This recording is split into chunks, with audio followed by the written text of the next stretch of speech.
We're keeping it tuned to Smooth 98.1. Love music, love life. It's the Smooth Breakfast on a hump of the week, Wednesday morning. Ayokunmi here. And it's that time to talk all about sports, the sporting activities all around the world. That's what we do Mondays, Wednesdays, and Fridays at 8:15. Welcome along to the journey with us. And of course, by us, I don't mean I'm doing this alone. Not possible. Us means two or more people. And of course, the one and only Tega is joining me this morning, as she always does. Tega, good morning to you. Welcome to the locker room. Good morning. So today we are reporting live from Abuja where the African Military Games is happening. So the opening ceremony is today. Um and all military some countries are already around. I think 23 countries so far Okay. competing at the African Military Games. So yes, big, huge deal happening. So from Uyo to Abuja. Someone should invite me to their city next. Come back All to right. Lagos. We need you in Lagos. Come back. Come back. I'm coming. I'm coming. You know, there's it's fresh air here. Fresh air. Fresh True. air. True. All right. So that's what's happening with the military games today. You know that the military have produced some of our athletes, um, and so we are going to be watching them from the source. All right. So we're looking at that this week. We'll also talk about Carlos Alcaraz and Spain. Well, maybe Rafa Nadal because he was the one that was let down in his farewell tour. So we'll talk about what Spain did at the Davis Cup and what they should have done um, in Malaga. So sad one there, but all the good news and the Roger Federer love letter. We'll talk about that. We'll also touch on the Nations League, what's happening. Dutch team. This same um, Herzegovina. They were beaten 7 by Germany. People scored one goal and conceded one. They woke up. Which They woke kind up. of That's Bosnia. They woke up. which which kind of tough one is that? We'll touch on that a little bit, and then I think we'll just go around the sun. Just a few matches before um the Premier League and the Spanish La Liga. Well, league football starts this weekend, so we'll touch on every single thing.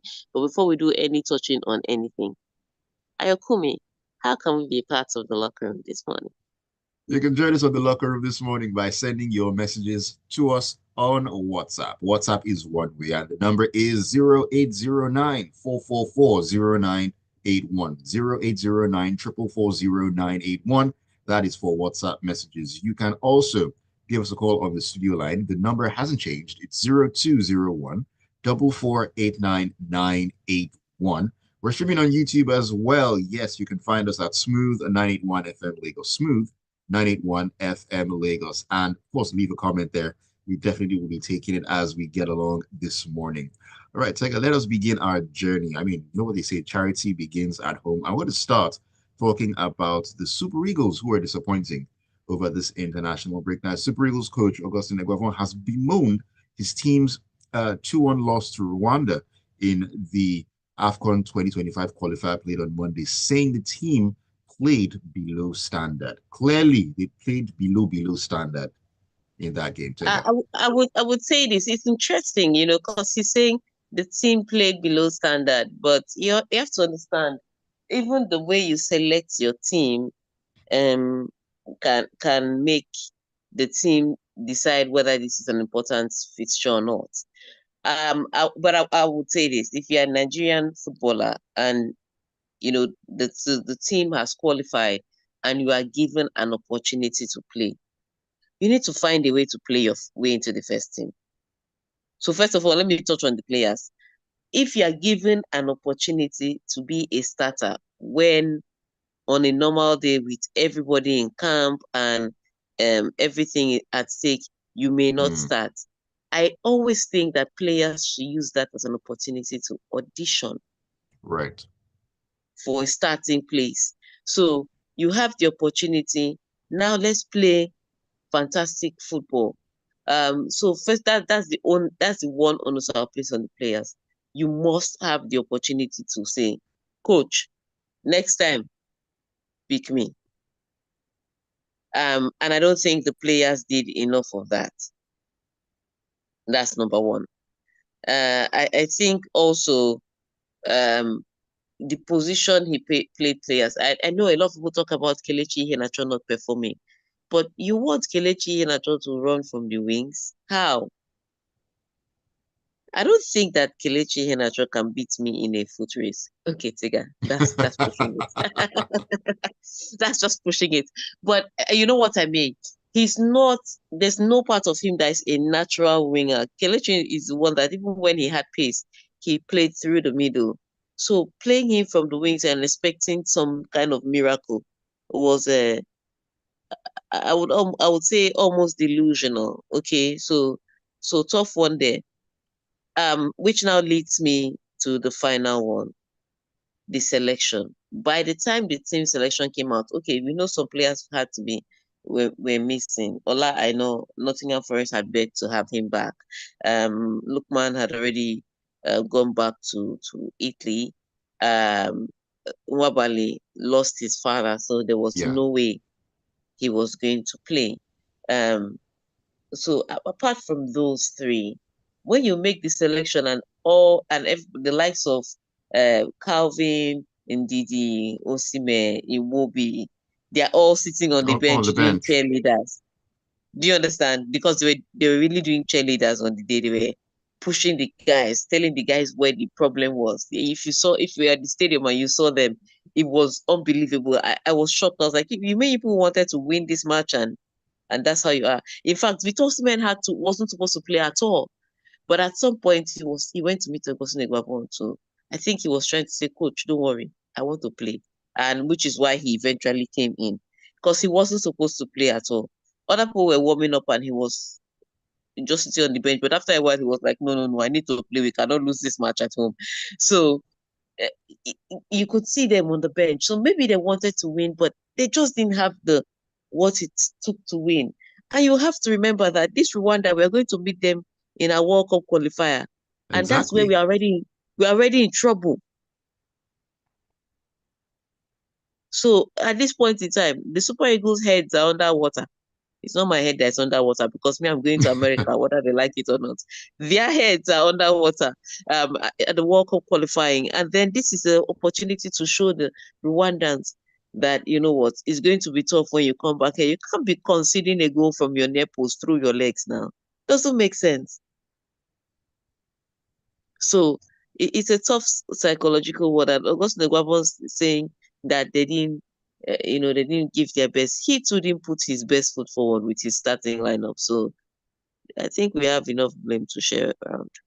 Mm. All right. Interesting. So I'm interesting, yeah, sort of take up. I mean, before we leave this story, I mean, doesn't this call bring back that argument about where is the new Super Eagles manager, new Super Eagles coach? Doesn't that this bring back that exactly. argument? Because at this point in time, you can say that the Super Eagles qualified with 2 games in hand. I'm sorry, I'm about to say. You can say that the Super Eagles qualified with 2 games in hand. But you also look at the amount of games they won in the group and how much they lost. And it's a tough one to swallow. So, yes, I think at this point, even if people were clamoring for Augustine Eguavoen at some point in time, a loss, a draw in the last. How many wins we have? I think 3 or 2 in this group. Just 3 wins to qualify. So it's a tough one. In fact, one of the wins was given to us Was because awarded exactly. One of the wins was Libya awarded. yeah, Libya had displayed some very bad behavior. So when you look at the devil is in the details. When you look at the details, then you say that this is really not good enough for the Super Eagles.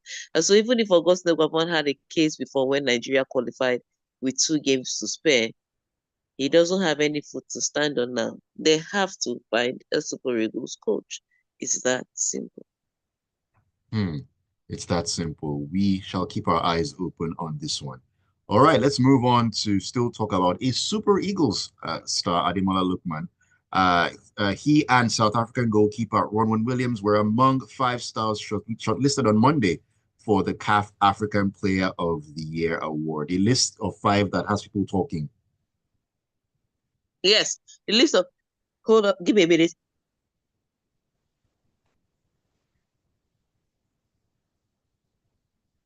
So sorry. I think I picked up something on the road.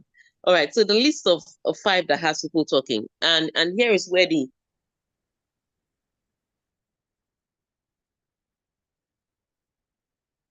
here You're is where muted, the Tega. talking. Okay. All right. All right. Sorry, here is where the talking is. So a lot of people are saying that when this list first came out, it indicated that CAF was looking towards the competition, the CAF, the Africa Cup of Nations, that their decision was primarily based on the Africa Cup of Nations. That's why players like Victor Boniface, who did well for their clubs, but didn't play at the African Cup of Nations, was tough. Mm, That's also why Mohamed Salah was allegedly not also considered on the list. So when you come out and say that the primary, it's not like it's the only criteria, but it was a major criteria. And I agree with that. If you're giving an award for best player in a year that maybe a continental championship happened or the World Cup happened, you have to focus on those major tournaments. I agree. So you say that you're focusing on those major tournaments, and then you bring out a five-man list where the player of the tournament does not make the top five. Then we have a problem. Because I don't understand how you're focusing on the AFCON and Trustekong is not in your top five. That means you chose the wrong player of the tournament. mm. For me, that's because you said that's the criteria. Then he has Something to is not be adding up. something is not adding up. If you say that that is, your criteria, then he has to be on the list. So I think that top five is an issue. All right. Apart from that, ultimately, Ademola Lukman has to win it at this point in time because I'm already printing my placard in case anything happens. In case anything happens, we have our placards ready. But yeah, it's a tough one. But again, with awards, um, people will always have something to complain about with awards. So I think Mm. that's at the end of the day, that's it. Most definitely, but I mean, let's even leave those who are going to, should I say, decide. If you're saying, okay, there's a certain list of requirements for these people to be on the ballots, first of all. I mean, it should be something that is consistent across board, not we're using this particular competition as a yardstick, and then the best player in that competition that chosen by you doesn't make that final. It just makes it kind of funny at the end of the day, Yeah, really. yeah. It always, again, it will make it funny, but again, it always comes down to, and I think he should have been in the list. I don't think he should have won it, but if he's the player of the tournament, alpha. But then again, it's an award. We'll always have this problem. Mm, definitely, definitely. All right, let's take a quick break. When we come back in, we'll be talking about the great man Nadal, who was hoping to end his illustrious career on a high. Alas, he wasn't to be out there in the Davis Cup. Keep it tuned. This is the Locker Room on Smooth 98.1.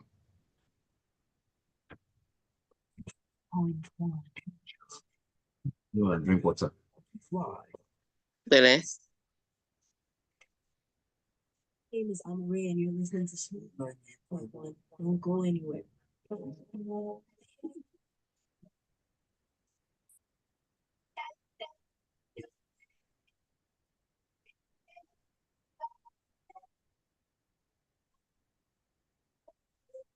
Charlatan, Quality Anti-Malaria, contains Atemsa and lumefantrine, available in cherry-flavored dispersible tablets for very convenient dosing for kids. Charlatan is also available in tablets for adults. Knock out malaria in 3 days with Charlatan from Shalina Healthcare. If symptoms persist after 3 days, consult your doctor.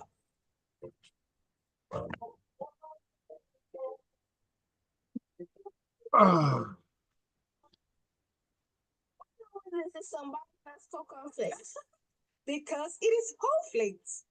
100% cornflakes. Hey, tasty, crunchy, and nutritious.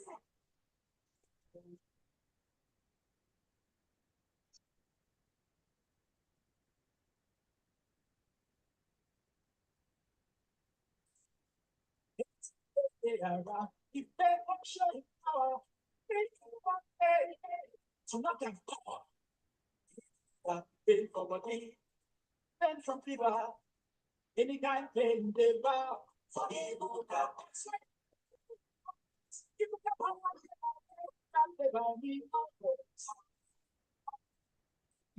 But you know, Tega, sit it out. Now, Salina Healthcare Limited, the market.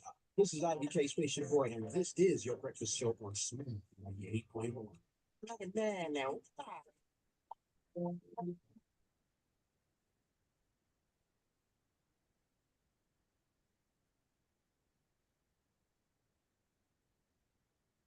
All right, welcome back into the locker room on a Wednesday morning. This is the Smooth Breakfast. Ayokunmi here. And of course, we are talking sports all the way. Tega also in with me. Tega, welcome back into the locker room and, of course, the conversation as well. We are looking Yay. forward to you sharing your thoughts with us this morning. So, WhatsApp is one way you can do that. Send those messages in. Keep them coming. Keep them coming on 0809 444 0981. 0809 4440981. That's the WhatsApp number. The studio line is 0201 4489981. 0201 4489981. YouTube or streaming live, you can find us at Smooth 981 FM Lagos. Smooth 981 FM Lagos. Drop your comments there. We'll definitely be taking them. Abiodun Bisheson, I see you. Thank you for coming through. All right, Tega, let's get back into the discussions this morning. Like I mentioned earlier, Rafael Nadal, the great man. His glittering career in professional tennis came to an end on Tuesday as Netherlands eliminated Spain in the Davis Cup quarterfinals. This is one of the most frustrating matches I've ever seen. And it just, reminded me of the kind of form that Carlos Alcaraz is in. And before anybody jumps into his rescue to say he won one match, it was still a struggle. So, of course, the first match was going to be Rafa Nadal featured in it. Now, Rafa Nadal had already said he was not going to be able to compete. So, I think by the time the Spanish were planning their, coming into this match, they should ultimately have known that match was lost. So the matches they would have been planning to win was the second one that had Rafa Nadal featured in it, and then the doubles. Sorry, that had Carlos Alcaraz featured in it, and then the doubles that also had Carlos Alcaraz featured in it. Am I making sense? Right. Because, you are. Yeah, because if you have planned that Rafa Nadal should play, and he had already said that he can't compete, just calculate yourself. If you are David Ferrer, who is the Davis Cup team coach, that just calculate that you are not going to be able to win that match. All right. And true to type, he did not win the match. He lost in straight sets. So Spain were now on the back foot. And the fact that they wanted to play Rafa Nadal, a Davis Cup hero for them, in that match to do a farewell, they should have known that if they wanted to qualify for Sunday, they were going to have to be working from behind. I don't know if you understand what I'm saying, but the decision to give Rafa Nadal a match to play was the decision to already lose that match, if you ask me. Because everybody and their neighbor's pet knows that Rafa Nadal can't really compete anymore. It's one of the reasons he's retiring, apart from the fact that he's also 38. All right. So after they calculated that, I think the pressure was on Carlos Alcaraz. And normally that's not pressure that will be pressure, because Carlos Alcaraz can play for 3 days and still have strength to beat a lot of people. So he has the stamina. He has the talent. Unfortunately, in the last few tournaments, he hasn't had the form. Remember, he lost to Eguavoen in Paris. He was also beaten early at the ATP finals. He didn't even make it out of the group stage. And there were conversations about how, he's not 100% physical. So that was the problem. So the form of Carlos Alcaraz meant that it was a gamble in the first place, which is why I think that if Spain wanted to give Rafa Nadal a real farewell, they should have prioritized trying to win this against the Dutch, and then maybe in the semi-final, give Rafa Nadal a doubles match to play, as opposed to risking it all on a singles match. And so Carlos Alcaraz comes in, he plays the second match, he wins the second match in straight sets. He has always beaten great sport, so he beat him for good measure again. So the head-to-head now is 5-0. Wow. Yeah, 5-love. He knows how to beat him. But even the first set was a struggle. The second set was also a struggle. So it wasn't vintage Carlos Alcaraz. However, as usual as is with Carlos Alcaraz, he had enough strength to come out for the doubles. And they lost when it came to the tiebreakers. They lost that match 7-6, 7-6. They lost both sets in tiebreakers. And here's what was tricky. They dominated the sets. Then they got to the tiebreakers and they couldn't dominate. So ultimately, I think two things were wrong. Number one, it's obvious Carlos Alcaraz is not in great form. He didn't end the season well. So his coach and him, they have to worry about that. But it's also the fact that Spain risked qualification just to give Nadal a farewell, and they now didn't even give him a good farewell. Was a terrible decision, if you ask me. Terrible decision all around. The risk was taken, but it was a risk that backfired big time. It would have Yeah. been really, really awesome to see Rafa bow out, on the absolute high. But I mean, it is what it is at the end of the day. And they And lost in Malaga. Malaga. Not of anywhere all else. places, his At home. backyard, his His backyard. backyard. Very tough. His village. Let me not say his backyard. Very tough.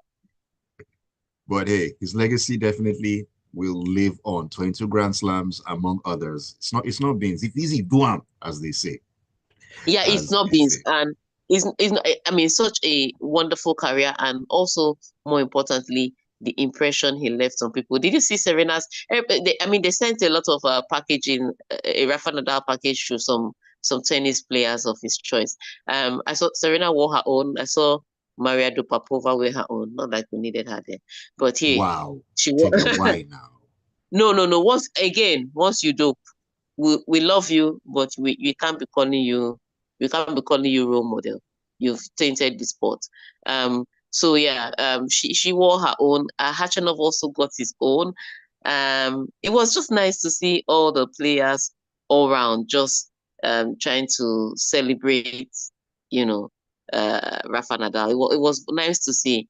And then what was even more interesting was the love letter that Roger Federer wrote. I swear, if you write that kind of love letter about me, I will pack into your house. I'm your wife now. It's official. We are getting married. No Any arguments there. person, any person or creature that writes that kind of letter about me, I'm moving in. If you live in a barn, I'm moving into the barn. It's that simple. But it was Okay. such a beautiful love letter. Points very well taken, Tega. Happy retirement to the legend himself, Rafael Nadal. All right, let's talk about some football and Nations League action. Germany were in action against Hungary, and it seemed like they were going to run away with a 1-0 win, but that was not the case, as Liverpool midfielder Dominic Szoboszlai scored a Panenka penalty of all types of penalties in the 9th minute of stoppage time, as Hungary grabbed a late equalizer to deny Germany victory in their Nations League tie. If that wasn't cojones, I don't know what that was. Yeah, and look, hungry were hungry. And they were looking for a way to get something out of it. And the Germans had already had a good time. However, with the Germans, they wasted opportunity after opportunity. So yes, they may say, oh, first of all, why was that long and added time in that match? They may complain about the penalty being eventually given, but the truth of the matter is they should have been out of sight before that penalty even came. So at the end of the day, yes, Hungary took advantage of the situation, but the situation was created because Germany weren't clinical. So tough one for Germany there. Especially because they're trying to build up back to the German machine that we know. And they had looked like it, especially after they beat Bosnia Herzegovina by 7 goals to, was it 7 goals to 0 or 7 goals to 1? They scored 7 goals in that match. We thought, okay, yes, this is the brutal, lethal, efficient German team that we are used to. Then they took 2 steps back to drop 2 points, if you ask me. So yeah, tough one. But yeah, it really came down to what Germany didn't do than what Szoboszlai did in the last minute of that match. Indeed. Okay, still talking about football matters here. We're keeping this in Europe and talking about England.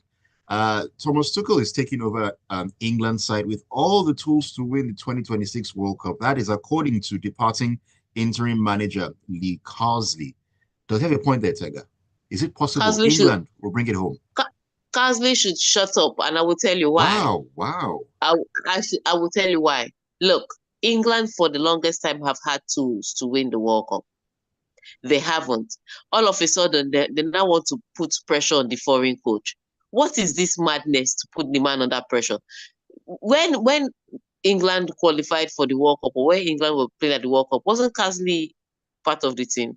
Why didn't he say that Gareth Southgate has the tools to win the World Cup? Why was he? He didn't have Twitter page to post this kind of pressure. All of a sudden, no, it's true. All of a sudden, Thomas Tuchel is now there, and everybody's expecting World Cup, Euros, Nations League. They even want him to win Premier League. What is the meaning of this pressure? The Carsley, even him had some pressure that with the tools, he had these tools. Didn't he still lose to Greece? He had all these tools. He couldn't win enough for them not to employ Thomas Tuchel. So as much as it makes sense on paper, you have to see the agenda that is happening behind. From the moment Tuchel was appointed manager, they've been hinting all this kind of unnecessary pressure on him. Oh, why didn't they pick somebody that was local? Oh, this foreign coach, in order for us to tell us that he has succeeded, he must win the World Cup. They're just putting pressure on him. So yes, on paper, this looks like a decent conversation. England has the tools to win, but they've had the tools to win for a long time. But all of a sudden, all these coaches are now saying that they have the tools to win because there's a foreign coach there. Nobody should put that man under pressure. Let him do his work. Tega, isn't it crazy? Because when you think about it, I mean, Thomas Tuchel is the manager of England. I mean, he's already in the job, signed, sealed, delivered. There's no arguing that. Doesn't it make sense that if this man succeeds, England succeeds? So all this talk about English, non-English, that should not be the bone of contention. The man, if he succeeds, you'll be surprised. England succeeds. I tell people are people. People are people.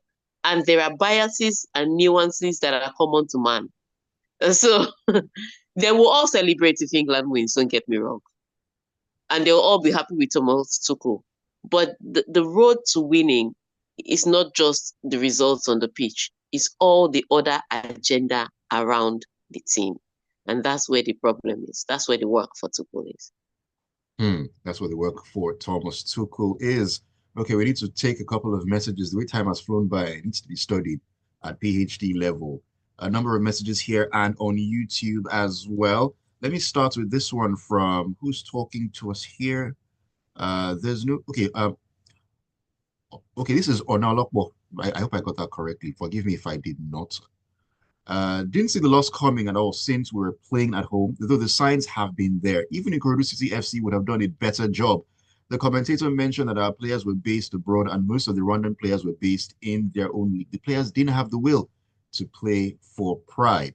South Africa were in the same position, already qualified, yet they won 3-0 playing at home yesterday. The team needs to be overhauled. Even the coaching crew, it's obvious that the selection has been imposed on the coach. I don't know if it was imposed though. No, that one is not true. The selection has not been imposed, and Nigeria has a plethora of players that they can pick from. It just came down to how they approach that game on that day.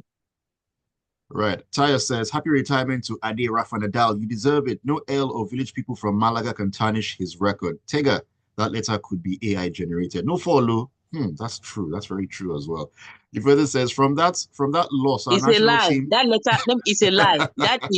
That is Roger Federer all the way. And you know, he's always been giving letters. You know, when he had this injury, when he wanted to announce his retirement, Roger writes letters.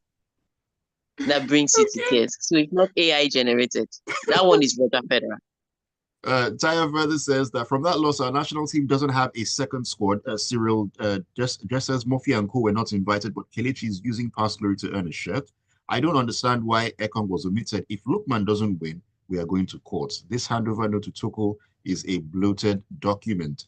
Shegun says, I think Ademola Lukman will win the CAF Player of the Year award, and Gorassi will come close in second place due to the goals he scored for Stuttgart in the Bundesliga last season. You can make an argument for Victor Boniface. He scored goals for Leverkusen, won the league as Exactly. well. That's my point. You So, cannot be counting Gusasi's goal in Stuttgart when you left a whole Boniface unbeaten run I mean, in the same Bundesliga. Does it forget make his sense? form for the Super Eagles. We're talking about In the same the Bundesliga. entire year. So, Do you I understand? mean, So that's my point. uh, You can't be meeting and matching criteria. right. AY from Manila says, already today after, I'd like to wish you, Ayo, a happy International Men's Day. I hope Tega asked for your account number and sent you something, though. Well, we're still looking to the eyes of the Lord on that one, AY. As for the Super Eagles, they need to change their approach coming into these qualifying matches, especially for the World Cup. Okay, let me sneak YouTube really quickly. Uche Nwokoye says, our players were not motivated because they had qualified, but that was a good chance for fringe players to stake a claim.